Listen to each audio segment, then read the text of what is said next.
Tonight, we report on how much Grant PUD is paying in fines for the arc flash at Priest Rapids Dam, and a woman allegedly flees police in Moses Lake. What's happening in sports, Bob? Big Ben takes two from Spokane on the diamond. The Mariners come back to beat Texas, and round one of the Masters has a familiar face atop the morning leaderboard. I'm Bethany Jenks, and we have all this and much more on iFIBER 1 News. From the iFIBER 1 HD studio here in the heart of the Columbia Basin, this is iFIBER 1 News, your #1 source for local news, sports headlines, and our very own Weather Center forecast covering the entire Columbia Basin. This is iFIBER 1 News, and it starts now.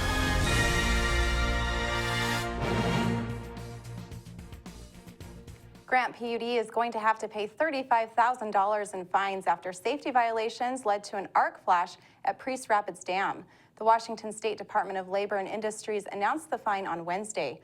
Workers were trying to determine the cause of a mechanical problem with a generator in October of 2015 and didn't know electricity had returned to the circuit when they closed the circuit breaker. According to the state, it caused an arc flash, injuring 6 people. A labor and industry investigation concluded using safety locks and safeguards could have prevented the circuit breaker from closing with an energized circuit and injuring the workers. The department fined the PUD $7,000 for each 5 violations. A state investigation led to finding asbestos in an abandoned school in Soap Lake. It will reportedly take several weeks to clean up the property. Reporter Joe Utter has the details. Asbestos was reportedly found in an abandoned school in Soap Lake. The Environmental Protection Agency reported the material was discovered at the site of Delancey Houghton Elementary School after the state received an anonymous complaint. EPA officials said the state sent the investigation to federal authorities because federal law governs asbestos use. Federal rules require owners to remove asbestos before a building is demolished. Normally, a building's owner hires a company to remove the asbestos and presents evidence the material has been removed to federal authorities. But Grant County is holding the property in trust since 2013 because it was foreclosed on an overtaxed debt. The EPA said the asbestos is contained to the site and is only dangerous to people going into what remains of the structure. The agency expects to spend a few weeks cleaning the site in May. Officials aren't sure what at the site contains asbestos or how much it is going to cost to remove it. This is Joe Utter for iFIBER 1 News. A Moses Lake man was sentenced to more than 22 years in federal prison for exchanging gunfire with someone outside of a Spokane home in 2012. A jury in U.S. District Court found Arthur Frank Cardenas, a 37-year-old man, guilty of being a felon in possession of a firearm, possession of an explosive device, possession of an unregistered firearm, possession with intent to distribute methamphetamine, and possession of a firearm with furtherance of a drug trafficking crime. On April 26, 2012, Cardenas exchanged gunfire with an individual on the Lower South Hill in Spokane. Cardenas was shot and injured. Bullets from Cardenas' pistol struck a home. Police found a hand grenade, explosive powder, 243 grams of meth, and about $17,000 in the trunk of Cardenas' vehicle. A woman was allegedly driving on the wrong side of the road and fled police Wednesday morning in Moses Lake. Police were initially called Tuesday night for a woman driving a 1992 Toyota Corolla erratically, but were unable to locate the vehicle. According to Moses Lake Police, early Wednesday morning, the Toyota was located on East 3rd Avenue near South Pioneer Way. An officer claimed he noticed the driver heading the wrong way on the road and over a curb to a parking lot. Police tried to contact the driver, who allegedly drove off and led police officers on a pursuit on South Pioneer Way, State Route 17, and onto South Frontage Road, where the driver stopped. Kristen Johnson, a 50-year-old Moses Lake woman, was arrested for attempting to elude a pursuing police vehicle, reckless driving, and resisting arrest. Now we take a look at people being sought by law enforcement. This is Sheriff Tom Jones with the Grant County Sheriff's Office. Each of the people you see here have a warrant for their arrest. If you see any of these people, we ask you do not attempt to detain or apprehend them, but call us at 509-762-1160 or send us an email at crimetips@co.grant.wa.us. If the person is presenting a danger, call 911. With your help, we can bring these people to justice and make our community safer. We'll be back right after this. Are you prepared to pay your capital gains? I'm ABC's Chief Business and Economics Correspondent Rebecca Jarvis with today's tax tip. 2014 was a record-breaking year for U.S. stock markets. Investors who cashed in on all the good times will likely be paying taxes on those gains. Kiplinger's Kevin McCormley. The top tax rate on capital gains is 23%. But there are ways around paying the price. H&R Block's Kathy Pickering says if you thought ahead, you sold some of your losers before the year ended. If you had some gains and then you could also sell some stocks at a loss to offset that, that's a great strategy. Gift wrapping your gains may be a better bet, says Tom Wheelwright, founder of CPA firm Provision. If you gift stock, instead of having to pick up the gain and then get a deduction, you don't have to pick up a gain, but you get a deduction for the full value of the stock. So you're not picking up gain and getting a deduction, so you get a double benefit. With today's tax tip, Rebecca Jarvis, ABC News. Now for your iFIBER 1 News Weather Center forecast.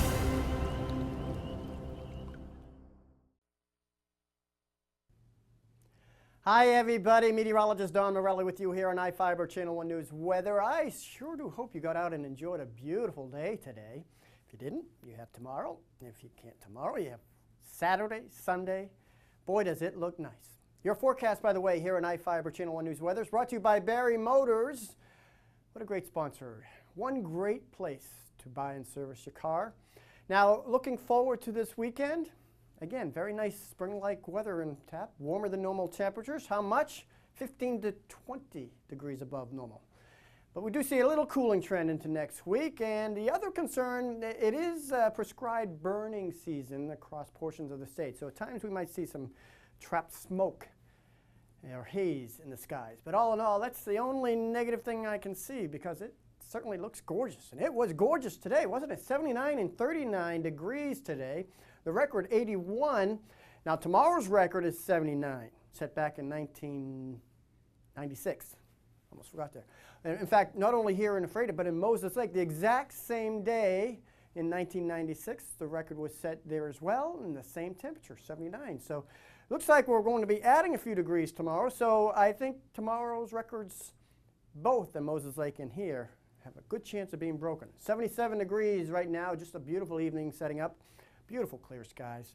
What a tremendous spring-like evening across the Columbia Basin.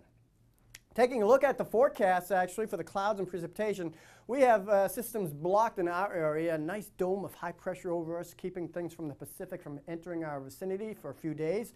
However, a weak cool front will slide under that high and cool us down just a few degrees for the weekend. Again, low 80s tomorrow. That means mid to high 70s Saturday and Sunday, which is still gorgeous. There's that little band of clouds that will be associated with that little weak cool front. But in the meantime, statewide forecast, 70s in the Seattle, Olympia area. In fact, even near 80. Coastal sections, you see the influence of the Pacific there with the marine layer in the lower to mid 60s there. Mid to high 70s, even some lower 80s in the inland northwest. But let's take a closer look at our beautiful section of the state. And you can see temperatures generally into the lower to mid 80s. 81 in Bridgeport, Quincy 82, 83 in Moses Lake. And again, the record 79, set back in 1996. What is that, 30 degrees? 20 years ago, a 20-year record about to be broken. Nice weather right through the 5 days. A little cooler by days 6 and 7. But still not too bad. So again, hopefully you enjoy the upcoming weekend. Make some plans now. It goes fast those weekends. Keep it here. Sports is next. To save some energy, I've used Einstein's mass energy equivalents to design the haptic suits you see in front of you. They will maintain our core body temperature while we completely turn off our heat and air conditioning. With the money we save on our Grant PD bill, I'll be expecting that trip to Disneyland this year. You don't need to be a super genius to save energy and money. Visit grantpud.org to learn how. Well, one thing I knew from being a patient myself was that a dental office is a scary place to come to. And so we wanted everything possible to make sure that our office is a comfortable place for our patients to visit.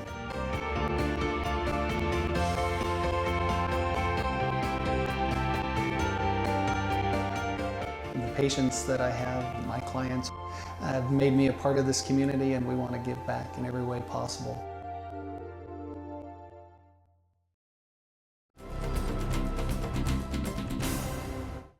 Big Bend moved to 4-2 in East Conference League play with a couple of comeback wins over Spokane last night. The Vikings escaped with a 6-5 win in Game 1. Spokane took a 5-4 lead going into the bottom of the 7th. Big Bend hung 2 on the board in the home half of the frame and then held on for the victory. The team got a strong effort from reliever Sam Glowicki and Aiden Lucas and closer Jaime Vela, who combined for 2 innings of shutout ball. The Vikings took the nightcap 7-5. Big Bend trailed 5-2 after 4.5 innings were in the books. The Vikings rallied for 4 runs in the bottom of the 5th to take the lead for good. The big hit came off the bat of Blake Springer, who doubled in 2. Springer pulled up lame at second and had to leave the ball game. Tyler Winkler tossed 5 innings of 5-run ball to pick up the win. The Vikings are back on the diamond Saturday at Treasure Valley for a twin bill with the Chuckers. The Mariners erupted for 5 runs in the top of the 9th to pull out a wild 9-5 comeback win over the Texas Rangers. Robinson Cano belted a couple of 2-run homers, including one in the 9th inning to put the game out of reach. He also drew a bases-loaded walk, giving him 5 RBI in the contest. Cano finished the series with Texas with 4 homers and is the first Mariner player to hit a home run in the first 3 games of the season. He's also the first second baseman to do it since Bobby Doerr in 1941. Some of golf's greats were on hand for the opening round of the Masters. He's not the favorite in the field, but defending champ Jordan Spieth grabbed the early attention, turning in the low round of the morning at the prestigious event. Here with you, the day got going just after 8. The honorary starters, Jack and Arnold, in rolling terrain. A national golf treasure, framed by the Georgia Pines. Championship golf and the Masters here. His 43rd time playing this event. He knows a thing or two around these greens. Well, the experience means so much, and how to read a putt like that. Probably a 7 or 8 foot break. Not bad, age 66 him as this afternoon goes on. This is second at number 2. Yeah, I got a feeling we're going to see a lot of him all week long. Drove it perfectly right at the top of the hill. A long iron coming straight down the hill. Downwind, beautiful play. There's one player in the world who won the last major, won his last 2 starts this year. Now in the same group with Jordan Spieth, Paul Casey's putting up a very good round.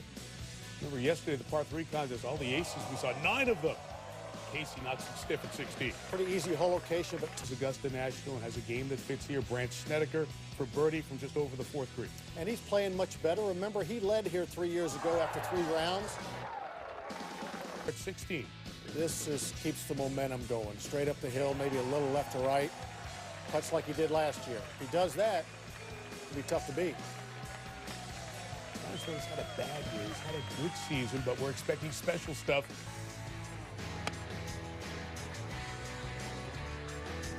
To this fairway, leading by 2 for the moment, and in the breezy conditions.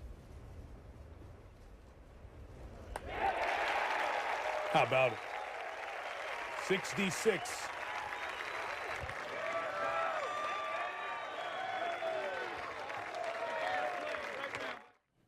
We'll be back after this commercial break.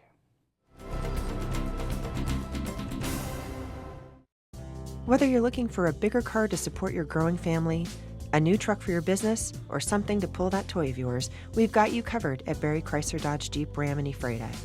Come see us today and learn why your family, friends, and neighbors buy their cars at Barry. On Basin Street for more than 35 years, and with locations in Moses Lake and Wenatchee, we are one great place to buy a car. Call or click 754-2411 or berrysaves.com.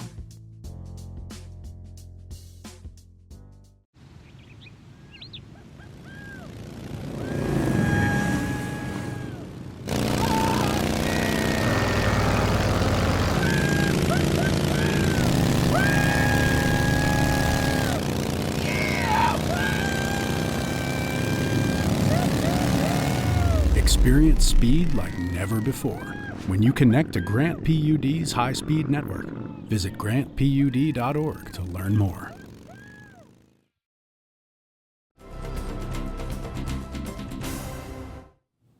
Our spotlight story tonight is about a Big Bend Community College instructor retiring after 43 years with the school as head of the Japanese Agriculture Training Program. Reporter Devin Higgins has the story. In 1965, Big Bend Community College opened its doors to Japanese students looking to learn new ways to improve agriculture and food production in their island nation. 51 years later, the program is still ongoing with a new generation of students coming to Big Bend for the next 9 weeks. Moses Lake farmer Philip McLean spent 43 of those 51 years as an instructor in the Japanese Agricultural Training Program. McLean officially retired earlier this year and said it was a chance opportunity that got him involved with the program in the first place. My wife and I were married in 1968, and we came here in the fall, and I started teaching at the junior high, and I was farming and teaching at the same time. And after 4 years, it was kind of like, what am I going to do? I got to make up my mind. Am I going to be a teacher, or am I going to go ahead and farm? My vice principal said to me, Mr. Lightsky, why don't you go out to college? They got a great Japanese agricultural program going out there, which I had never ever heard of. And he said, you should go out there and step in and see, maybe it's something that you would love. About 10 years ago, Japanese women were finally able to enter the program, and McLean said they brought a whole new dynamic along with them. One of the other things I've noticed with the ladies who brought a lot of enthusiasm into the program and really did, I think, made the program much stronger. They were very serious ladies, and so the gentlemen, as I will call them, the trainees, they were forced to kind of buck up and say, uh-oh, we got some competition in the classroom. Over the years, McLean was able to go to Japan and see his students work in action, and while he's going to spend more time on his farm than on campus, he said he was grateful for the opportunities and experiences he had in his 43 years. There's so many things that, as I look back, I probably should have kept a diary of the many, many different things and experiences, but I have to admit I didn't. But just being in the program for that many years, and some of my friends would ask me, well, how could you be in a program that long? And I said, you know, it was my choice. And the rewards that I got from that program is the reason I stayed there. The memories that I have of the program, I wouldn't even take $1 million for my experiences. And some were interesting, some were funny, some were a little scary, but overall, my life and my family actually for 40 years has been kind of the Japanese program. In Moses Lake, Devin Higgins for iFIBER 1 News. We will be right back after this.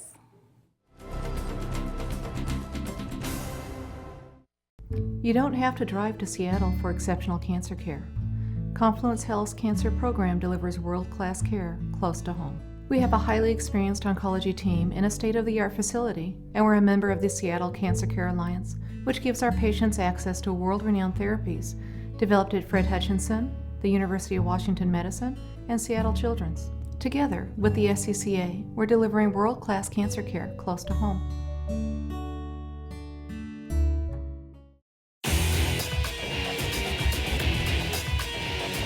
We are real students, and this really is our college. My dream will change the outcome of my life. My college is allowing me to achieve my dream. My dream is to be a pilot. My dream is to be a nurse. Only you can determine your dream. Big Bend will help you get there. What's your dream?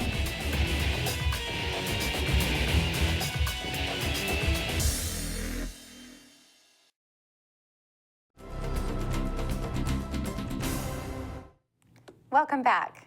Quincy is hiring a temporary police officer while recent hires are completing training. The City Council approved hiring a provisional police officer as the city is trying to hire 2 officers and has 2 presently being trained in the police academy. The Quincy Police Department is allowed to have 21 officers, including the police chief. Provisional officers tend to be former officers who attended the police academy and were approved by a field training officer. The provisional officer is going to help the city to have more officers during the summer. The city budget did not include money for the provisional officer, but Mayor Jim Hemberry said the police department has been understaffed during the year. Heimbach said starting salary for an officer is about $3,500 a month before benefits. Quincy officials agreed to give more than $100,000 for a new barn near the Ryman Simmons house. The council approved donating the money to the Quincy Valley Historical Society and Museum for a new community heritage barn. The barn will include exhibits teaching people about farming in the Quincy Valley. It is going to be built near the existing Ryman Simmons house and the Pioneer Church. The project is estimated to cost $550,000. Spokeswoman Harriet Weber said the Historical Society has $130,000 budgeted for the new building. The Society is also seeking assistance from technology and agricultural industries and grants.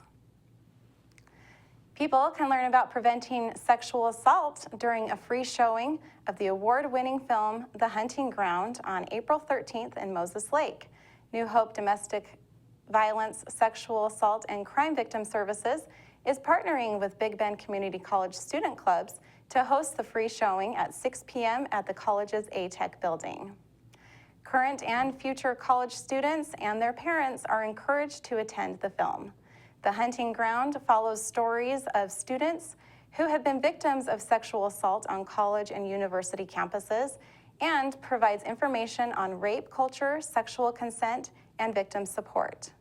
New Hope and Big Bend staff are available for discussion and questions during the event. Admission is free and refreshments will be provided.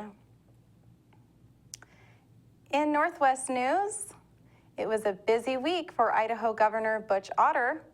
He signed more than 30 bills but vetoed 2. One of them would have allowed teachers to use the Bible as a teaching tool in public schools. Despite overwhelming support in the state, House, and Senate, the governor did not sign off. For CNN, Kelsey McFarland has the story. Legislation that Governor Otter vetoed stated that the Bible could be used as a reference in subjects like history, music, and world geography, but not science. And Idahoans have mixed opinions. You can look at the Bible and geographically you can see truth there. You can look at literature and see good examples of literature there. It's just good to have. We're in education for a certain reason, not for religious purposes, and for education, and I think it's very important to keep it that way. The governor says although he respects the Bible, the bill directly contradicts Idaho's Constitution. Senator Grant Burgoyne, one of just a few senators who voted against the bill, agrees. I think religious texts can be used in our public schools. They're part of the world's culture and our children need to know that. But to elevate the Bible above other religions in the secular context of our public schools is inappropriate. But Senator Cheryl Nuxall disagrees, saying in part, a prosperous civilization needs a foundation. People with last names like Washington, Adams, and Madison blatantly identified the Bible as that reference point. They feared not having it would result in corruption and misuse of taxpayer funds. Are they right? That's going to do it for us here at iFIBER 1 News. We want to thank you for watching, and we'll see you again tomorrow.